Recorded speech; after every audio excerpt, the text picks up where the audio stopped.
Good morning. आज का पाठ है सामाजिक समूह। ठीक है, समाज शास्त्र में यूनिट 2 में पाठ है सामाजिक समूह। अब हम आपको बताने वाले हैं कि सामाजिक समूह क्या है। समूह एक सामाजिक जीवन की वास्तविकता है जिसमें व्यक्ति जन्म से मृत्यु के समय तक किसी न किसी रूप में अवश्य ही संलग्न रहता है। दूसरे शब्दों में हम कह सकते हैं कि समूह मानवीय जीवन की वह अनिवार्यता है जिसके अभाव में मानव एवं मानवीय जीवन की कल्पना भी नहीं की जा सकती है। ठीक है, इसका प्रमुख कारण यह है कि समूह के माध्यम से व्यक्ति अपनी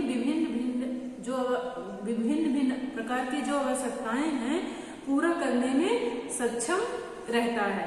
वास्तविकता तो यह है कि समूह निर्माण मात्र मानवीय घटना नहीं है, बल्कि यह छोटे छोटे प्राणियों, कीड़े चींटियों, मक्खियों, गाय भैंसे आज सभी में ये समूह देखे जाते हैं। क्योंकि अगर पशु पक्षी कहीं भी जाते हैं तो झुंड बना के एक साथ जाते हैं। इसी तरह मानव शास्त्रियों द्वारा किए गए आदिम समाजों के अध्ययन में भी इस तथ्य को सत्य पाया गया है। क्योंकि जो आदिम समाज के लोग रहते थे, आदिम समुदाय के लोग रहते थे, वो भी एक समूह में ही रहते थे। इसी प्रकार आगवन एवं निम्कार्प जो है समाजशास्त्री हैं, इनका विचार है कि जब 2 या 2 से अधिक व्यक्ति एकत्रित होते हैं और एक दूसरे पर प्रभाव डालते हैं तो इसे हम सामाजिक समूह कहते हैं, है ना। ठीक है, ये हो गया हमारा सामाजिक समूह। फिर सामाजिक समूह की अर्थ एवं परिभाषा।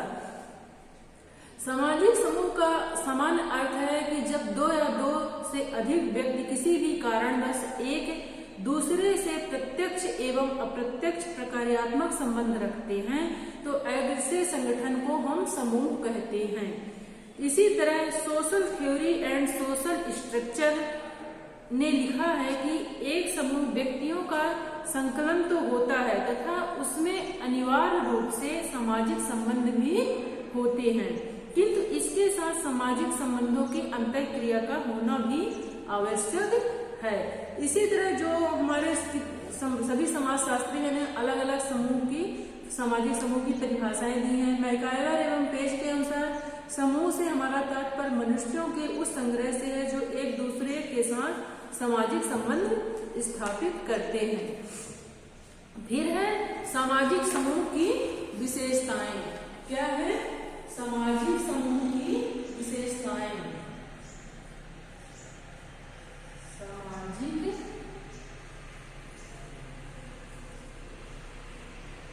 समूह की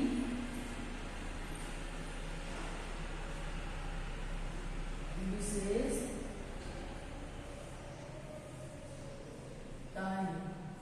ठीक है, इसमें से पहला नंबर है सामाजिक समूह की विशेषताओं में पहला नंबर है 2 या 2 से अधिक व्यक्ति। क्या है? 2 या 2 से अधिक व्यक्ति। अब इसका मतलब है कि सामाजिक समूह में जो है 2 या 2 से अधिक व्यक्ति सामाजिक समूह में क्या रहते हैं? उपस्थित रहते हैं। प्रत्येक सामाजिक समूह की व्यक्तियों का क्या हो रहता है? संग्रह रहता है। जब 2 या 2 से अधिक व्यक्ति पारस्परिक अंतःक्रिया करते हुए सामाजिक संगठन का निर्माण करते हैं तब ऐसे संगठन को सामाजिक समूह कहा जाता है। दूसरे शब्दों में हम कह सकते हैं कि समूह के निर्माण में 2 या 2 से अधिक व्यक्तियों का होना सामाजिक समूह के विशेषता कही जा सकती है। फिर दूसरा है सामाजिक संबंधों का होना। दूसरा विशेषता क्या है? सामाजिक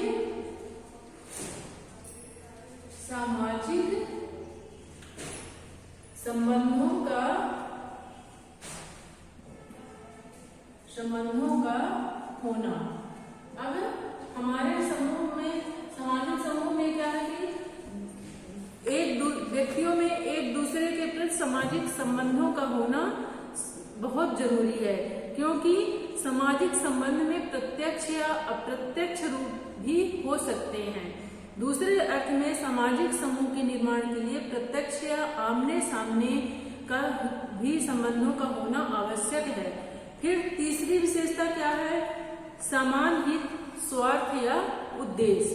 क्या है? समान हित, स्वार्थ या उद्देश्य। सामाजिक समूह के निर्माण में अर्थात दो या दो से अधिक व्यक्तियों के तब तक समान हित, स्वार्थ या उद्देश्य समान नहीं होते जब तक उनमें समूह के निर्माण की भावना उत्पन्न नहीं होती है।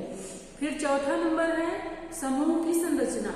ठीक है, समूह की संरचना में प्रत्येक सामाजिक समूह अपनी एक निश्चित क्या होती है? संरचना होती है तथा इस संरचना के प्रत्येक भाग अर्थात व्यक्ति की निश्चित स्थिति होती है तथा उसमें कुछ जुड़ी परिस्थितियां, भूमिकाएं होती हैं जो संरचना के प्रत्येक भाग का प्रकार्यात्मक रूप से भूमिकाओं का निर्वाह करते हैं। फिर पांचवा नंबर है कार्यों का विभाजन। सामाजिक समूह की विशेषता में पांचवा नंबर है कार्यों का विभाजन।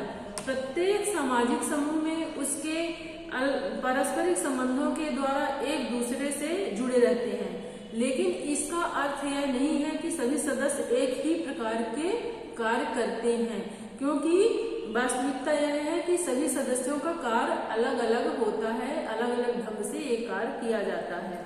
ठीक है, समूह जो होता है तो सब जितने व्यक्ति होते हैं उसमें तो सभी के कार्यों का अलग अलग विभाजन कर दिया जाता है, अलग अलग सबको कार्य दे दिया जाता है। फिर छठवां नंबर है समूह की सदस्यता ऐच्छिक किंतु अनिवार्य है। अब जो हम समूह बनाते हैं तो उसमें उसकी सदस्यता क्या है? ऐच्छिक किंतु अनिवार्य है। समूह की सदस्यता ऐच्छिक होती है अर्थात व्यक्ति अपनी खुशी से किसी भी समूह के सदस्य बनने के लिए पूर्ण स्वतंत्र होता है तथा किसी भी समूह की सदस्यता वो समाप्त कर सकता है। इस समूह की सदस्यता ऐच्छिक होती है, किंतु ऐच्छिक होते हुए भी अनिवार्य इस संदर्भ में होती है कि प्रत्येक व्यक्ति समाज का जो सदस्य है अनिवार्य रूप से किसी न किसी समूह के सदस्य रहता है, इसलिए कहा जाता है कि समूह की सदस्यता ऐच्छिक किंतु अनिवार्य है। फिर सातवां नंबर है पारस्परिक और जागरूकता। पारस्परिक और जागरूकता सुप्रसिद्ध अर्थशास्त्री मैकाइवर ने विशेष बल दिया है कि पारस्परिकता का आशय व्यक्तियों के एक दूसरे व्यक्ति के कर्तव्यों को पूर्ण करने की भावना और जागरूकता या तात्पर्य जागरूक रहने से है, क्योंकि सदस्य परस्पर एक दूसरे के कर्तव्यों को पूर्ण करने हेतु जागरूक होने चाहिए।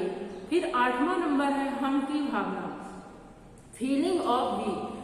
सामाजिक समूह की एक विशेषता यह है कि हम की भावना होता है समान हित, लक्ष्य, स्वार्थ दृष्टिकोण होने के कारण सदस्यों में परस्पर सहयोग की भावना उत्पन्न होती है, जिसको हम की भावना कहते हैं। ये हो गए हमारे सामाजिक समूह की विशेषताएं। ठीक है, 8 प्रकार की विशेषताएं हैं हमारी।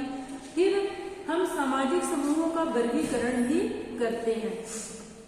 सामाजिक समूहों का वर्गीकरण हम पहले कैसे करते हैं? पहला नंबर है हम की भावना के आधार पर सामाजिक समूहों का वर्गीकरण, है ना। इसके अंतर्गत हम की भावना के आधार पर सामाजिक समूह के वर्गीकरण के अंतर्गत अंतर समूह और बाह्य समूह होते हैं। इसमें आंतरिक समूह और बाह्य समूह 2 प्रकार के पाए जाते हैं। अंतर समूह का आशय ऐसे समूह से होता है जिनके सदस्यों में हम की भावना तो पाई जाती है, किंतु ये भावना उसमें परस्पर सहयोग एवं एकता में परिलक्षित होती है।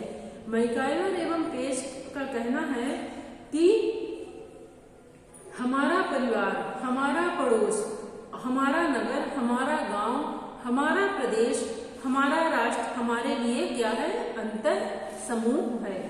फिर दूसरा नंबर क्या है? बाह्य समूह, है ना। आउट ग्रुप जो है तो इसके अंतर्गत आते हैं जो हमारे लिए या व्यक्ति के लिए अंतर समूह नहीं होते हैं। बाह्य समूह में अपनी तो पृथक पहचान होती है, मतलब अपनी एक अलग पहचान होती है, न कोई विशेषता, वरन बाह्य समूह की सभी विशेषताएं होती हैं जो किंतु अंतर समूह में देखी जाती हैं। इसका प्रमुख कारण यह है कि समूह आपके लिए बाह्य होगा, वही अपने सदस्यों के लिए अंतः समूह की श्रेणी के लिए भी होता है।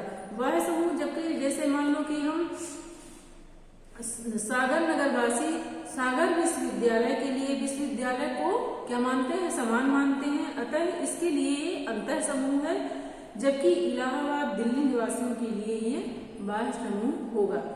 ठीक है। अब दूसरा नंबर है सदस्यों की संख्या के आधार पर सामाजिक समूह का वर्गीकरण। अब सदस्यों की संख्या के आधार पर सामाजिक समूह का वर्गीकरण समाजशास्त्री जॉर्ज सीमेल, जॉनसन, होमसेंस एवं माइकाइवर एवं बेज ने समाजशास्त्रियों के समूह में सदस्यों की संख्या के आधार पर समूहों को वर्गीकृत किया है। उसमें से पहला है बृहत समूह और दूसरा लघु समूह।